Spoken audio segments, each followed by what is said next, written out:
Regardez cet oncle qui maudit le véhicule de son neveu. Mais il ne savait pas que le fils du neveu était dans le véhicule, et il commence à prononcer des paroles maudites sur la voiture.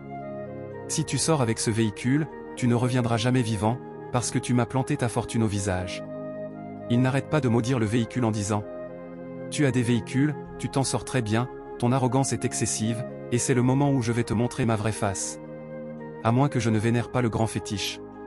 Il appelle le nom du fétiche encore, et il dit: je sais que je peux compter sur toi, je sais que tu m'as toujours répondu, comme d'habitude. Alors, il se met derrière le véhicule avec son fétiche en main. Il prononce des incantations et confie des missions au fétiche à résoudre, puis le fétiche disparaît de sa main. Il lui dit: je te remercie. Tout à coup, depuis sa chambre, le neveu entend le vieil homme dire: mon fils, comment vas-tu? Et le neveu répond: oui, ça va, mon oncle. Il ouvre la portière, et la fille sort du véhicule. Elle lui dit: papa, ne monte pas dans la voiture. Le père lui demande pourquoi. Elle répond: grand-père a mis quelque chose dans ta voiture. Le père redemande: grand-père a mis quelque chose dans la voiture? Tu veux dire mon oncle? Et la fille lui répond: oui. Le père lui demande: quelque chose comme quoi? Et elle dit: il touchait la voiture et prononçait certaines paroles. Le neveu appelle l'oncle, et ce dernier lui demande: tu ne sors pas encore? Il répond: si, j'allais sortir. Ma fille disait que vous avez touché mon véhicule. L'oncle s'approche d'eux et demande: tu disais quelque chose? Je ne sais pas, mais j'ai touché la voiture. Le neveu répond: oui, c'est ce que ma fille a dit. L'oncle dit: je ne trouve plus la voiture maintenant? Dis donc, tu sais, tous ces enfants maintenant, des petits-enfants. L'oncle va ouvrir le portail, quand une dame s'approche du neveu et lui dit: mon frère, ce que dit ta fille est vrai. Si tu entres dans cette voiture comme ça, je doute que tu en ressortes vivant. Et il lui demande: que dis-tu aussi maintenant? La dame précise: ton oncle a fait quelque chose à la voiture, et il a dit que tu ne reviendrais pas vivant si tu y montais. Alors il décide d'appeler à nouveau l'oncle. Oncle? Oncle? Fermez le portail et venez. L'oncle lui demande: tu ne sors plus? Il répond: non. Ce que ma fille dit à ton propos, la dame aussi dit la même chose. Il leur dit: les gens touchent aux voitures, non? La dame lui dit: tu vas lui dire ou pas? Il lui demande: qu'est-ce que c'est? Et la dame lui dit: tu ferais mieux de lui dire ce que tu as fait, parce que j'ai les preuves. L'oncle dit: mon fils, qui est cette dame et quel est son problème? Le neveu lui demande: oncle, qu'as-tu fait exactement? Il touche la voiture et leur montre ce qu'il a fait. La dame lui dit: j'ai des preuves, je les ai enregistrées. Elle ouvre son téléphone, montre ça au neveu et lui dit d'écouter. Le neveu l'appelle et il dit: pourquoi tu m'appelles? La dernière fois que tu voulais sortir, je t'ai dit: je vais à Mussy, et je m'attendais à ce que tu me déposes. Mais tu avais dit que tu allais à Aguilla. Tu m'as déposé au bord d'un carrefour, j'ai souffert avant d'arriver à Mussy ce jour-là. Tu comprends? Tu as dit que tu allais à une réunion à Aguilla. L'autre fois, je t'ai demandé combien? Bizarrement, 250 000, et tu l'as. Tu sais que si j'avais cet argent, je ne t'embêterais pas. Mes enfants ne vont pas bien. Le neveu dit: je t'ai dit que je devais te commander un moyen de transport. Mais tu insistes pour que je t'y emmène.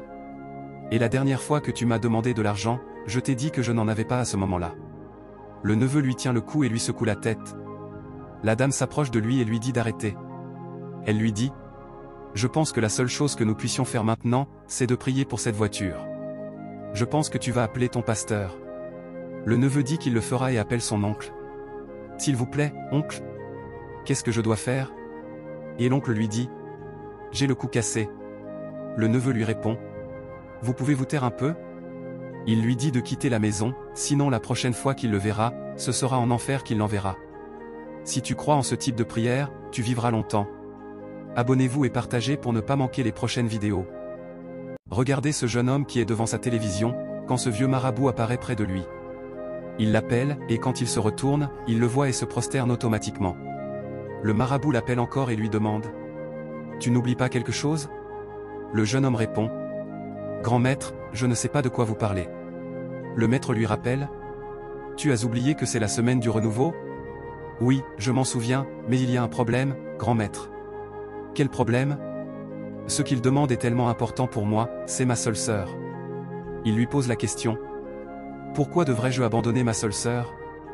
J'ai abandonné ma mère, mon père, mais là, ils veulent ma seule sœur, la seule qui me reste actuellement.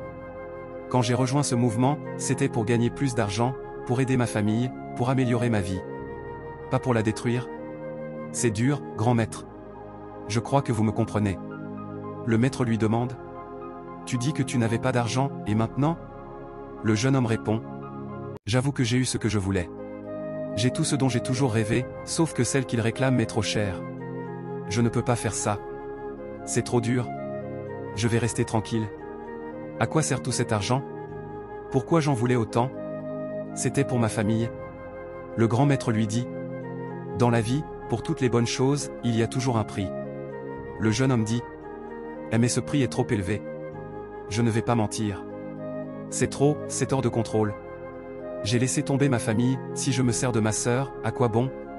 À quoi sert l'argent que j'ai maintenant? Le maître lui dit. Tu devrais savoir que tu as déjà atteint le point de non-retour. Il ne te reste que quelques jours. Si tu ne te conformes pas aux règles, c'est ta tête qui sera en jeu. Le jeune homme dit.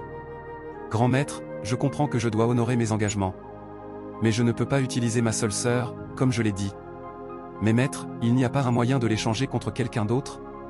Sinon, j'ai une copine que j'aime énormément, et avec qui je veux me marier. Je l'aime de tout mon cœur, mais ça ne me dérangerait pas de la sacrifier à la place. Si c'est accepté, j'en serais ravi. Mais je ne veux pas toucher à ma propre sœur. Le maître lui dit.